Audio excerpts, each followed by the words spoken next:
দ্বিতীয় বিশ্বযুদ্ধৰ শেষত আৰু ভাৰতৰ স্বাধীনতা আন্দোলনৰ অন্তত গোটেই সমাজখনক চুইছিল পৰিৱৰ্তনে। ভাৰতীয় চিনেমা আৰু সংগীত জগতলৈ আহিছিল পৰিৱৰ্তন। ভাৰতীয় চিনেমাৰ ইতিহাসত যোগ হৈছিল এটি নতুন ধাৰা, প্লেবেক ছিংগিং অৰ্থাৎ নেপথ্য গীত। মৌকুঁৱৰীৰ কণ্ঠ এই পৰিৱৰ্তনৰ ধাৰাত বিলীন হৈ অনেক কালজয়ী গীতত সুধা নিগৰালে।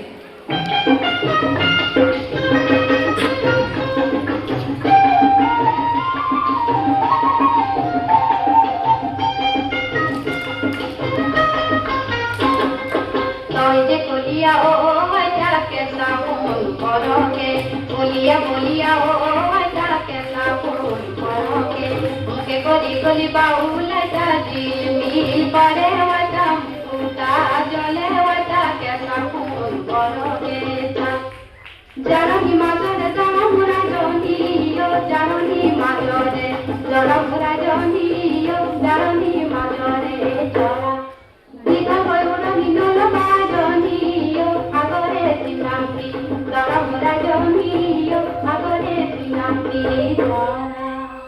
স্বাধীনতা আন্দোলনত গজালি মেলা দেশ প্ৰেম, মাতৃস্নেহ, দেশ ভক্তি আৰু দায়বদ্ধতাই সেই কণ্ঠ অধিক বলিষ্ঠ কৰি তুলিছিল।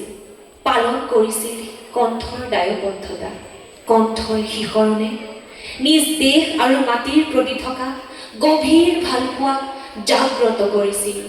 স্পষ্ট শুদ্ধ উচ্চাৰণ, স্বকীয় গায়ন শৈলী, আৱেগক খুব সৰলকৈ প্ৰকাশ কৰাৰ ক্ষমতাৰ বাবে সেই কণ্ঠ আৰোহণ কৰিছিল সফলতাৰ উচ্চতম শিখৰ।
পৰিস্থিতি আৰু পৰিৱেশে কেতিয়াবা সপোন ভাঙি চুৰমাৰ কৰিব পাৰে, জীয়াই থকাৰ হেঁপাহ শেষ কৰিব পাৰে। গীতেৰে আনক সপোন দেখুওৱা সেই কণ্ঠ এদিন ৰুদ্ধ হৈ পৰিল। জীৱন হৈ পৰিছিল যেন এক সুকল গীত। দুখ, যাতনা, বিষ, মনোকষ্ট সকলো নীৰৱে সহ্য কৰিলে সেই কণ্ঠই। কোনো দিন আক্ষেপ নোহোৱাকৈ একো অভিযোগ নকৰিলে। বুকুত অলেখ বেদনা লৈ মৌকুঁৱৰী নিস্তব্ধ হৈ পৰিল। কিন্তু সেই কণ্ঠ আঁকোৱালি ল'লে ৰং তুলিকাৰে নিৰ্মিত এক বিশাল ব্যক্তিত্বই। প্ৰেমৰ এক নতুন সংজ্ঞা খোদিত হ'ল মৰমৰ এপিটাফত। অপাৰ্থিৱ প্ৰেমক পবিত্ৰতাৰ বসন পিন্ধালে। জনসমাজক বিস্ময় কৰি লিখিলে প্ৰেমৰ নতুন ইতিহাস। এয়া এক নিদৰ্শন, অকল্পনীয় আত্মবিশ্বাস, অপত্য স্নেহ, মানৱতাৰ উচ্চ শিখৰত আৰোহণ কৰা বাস্তৱ কাহিনী, নীলপৱন বৰুৱা আৰু দীপালী বৰঠাকুৰৰ প্ৰেমৰ উজ্জ্বল কেনভাছৰ চিৰযুগমীয়া ছবি।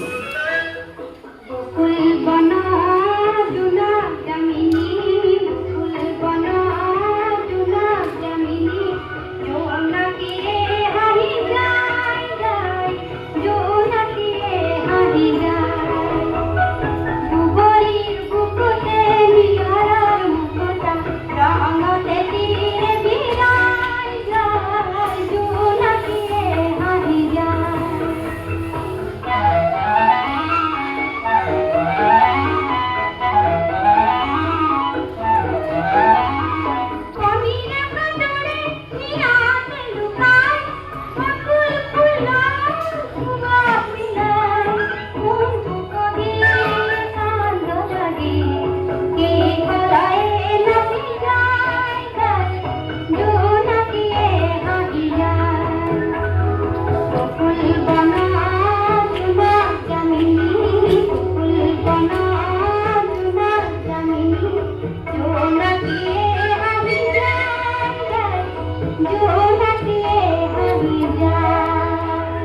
একক অনন্য সুৰৰ পাঞ্চল শ্ৰোতা জনগণক মোহাবিষ্ট কৰি ৰখা অসমৰ নাইটিংগেল মৌকুঁৱৰী দীপালী বৰঠাকুৰ নামৰ কণ্ঠই জীৱন নাটৰ পৰিসমাপ্তিৰ ঘোষণা কৰিলে।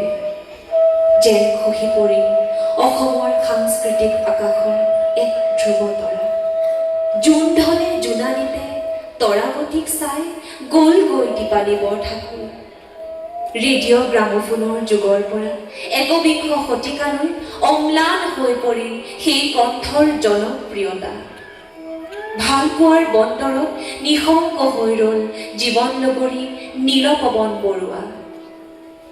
বিদায় মুহূৰ্তত মৌকুঁৱৰীয়ে ক'লে, হাঁহি মুখে থাকিবা চকুলো উটুকিবা।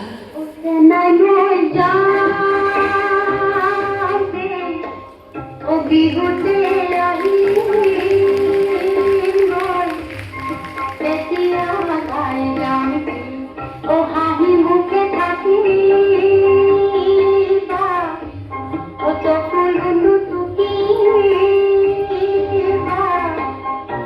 আইৰে অ মনতে অ বেগাৰে নুগিবা অ চেনা নৈ যা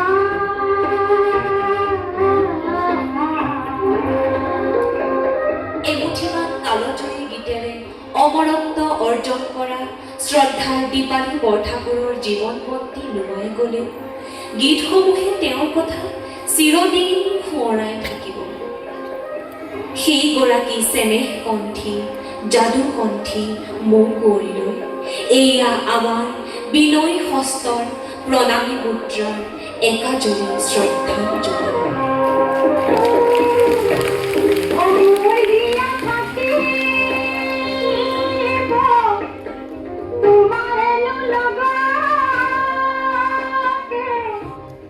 মনে মনে